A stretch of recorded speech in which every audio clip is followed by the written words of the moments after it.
Most people spend their whole life trying to become someone else. They copy other people's style, opinions, dreams, habits, even personalities. They hide their real thoughts because they are afraid of rejection.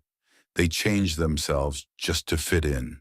And slowly, they forget who they really are. Some people wear fake confidence. Some people fake happiness. Some people pretend to be strong, but deep inside they feel empty because they are living for other people's approval. The world has made many people believe that being different is dangerous, so they stay silent. They follow the crowd. They live someone else's life. But the painful truth is this: if you spend your whole life trying to become like everyone else, you will never discover your real power. My name is Wally, and today's story may completely change the way you see yourself. Because this story is not just about success, it is about identity. It is about courage. And it is about learning one of the most important lessons in life. First, be your own. There was once a young boy named Andrew who lived in a small town. Andrew was quiet, intelligent, and creative. But nobody noticed those things because he spent most of his life trying to become like other people. Around rich students, he acted rich. Around confident students, he acted confident. Around smart students, he copied the way they talked. Even his laugh changed depending on who he was sitting with. He thought changing himself would help him fit in, but instead he felt more lonely every day. Because when a person keeps pretending, they slowly lose connection with their real self. Every night, Andrew looked at himself in the mirror and felt confused. He no longer knew which version of him was real. One day his teacher entered the classroom carrying 3 pairs of shoes. The students looked confused. The first pair was a runner's shoes. The second pair was heavy work boots. The third pair was expensive formal shoes.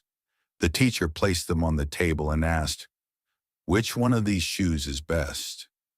Students immediately started arguing. "Runner's shoes are best." "No, formal shoes look expensive." "Work boots are stronger."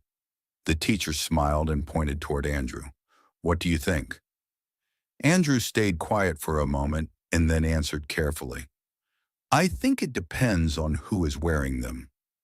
The teacher smiled again. "Exactly." Then he said something that Andrew never forgot.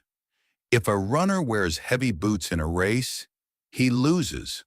If a worker wears formal shoes at a construction site, he struggles.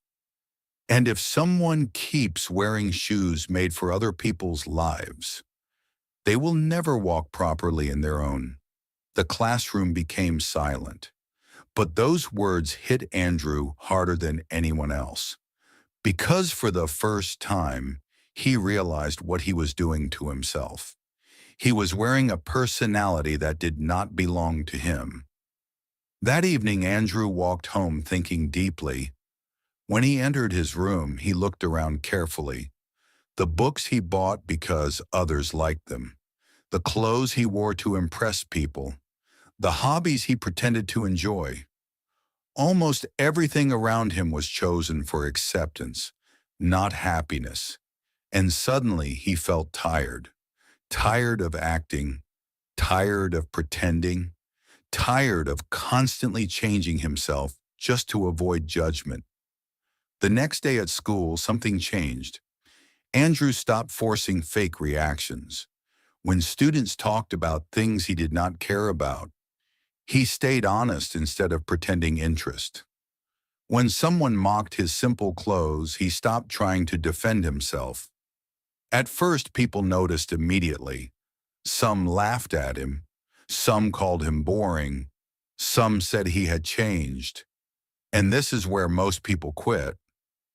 Because the moment you stop pretending, the world tests you. People become uncomfortable when you stop following the crowd. But Andrew continued. Weeks later, the school announced an art competition.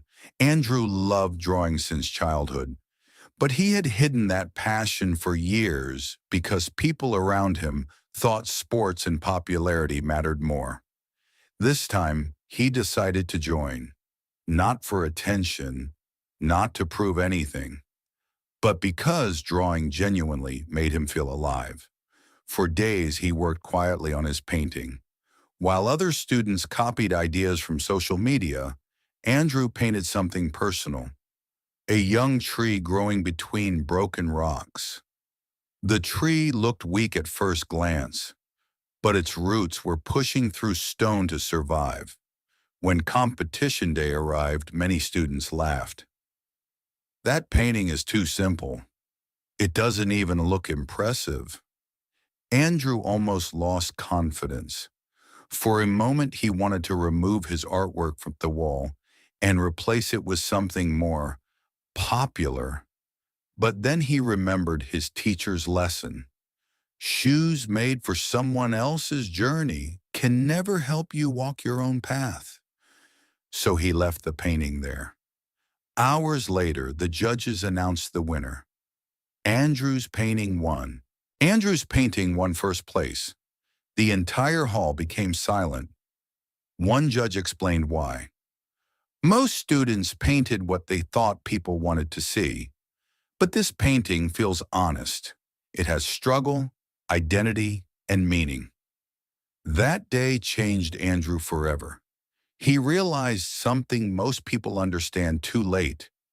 People may notice imitation for a moment, but they remember authenticity forever. From that day onward, Andrew stopped chasing approval. He focused on improving himself instead of impressing everyone. He accepted his personality instead of hiding it, and slowly, confidence started growing naturally inside him. Not fake confidence, real confidence. Because real confidence is not built by pretending to be someone powerful. It is built by accepting who you truly are. Years later, Andrew became a successful artist known for his unique style. One interviewer asked him, "What is the secret behind your success?" Andrew smiled and replied, "The day I stopped trying to become someone else."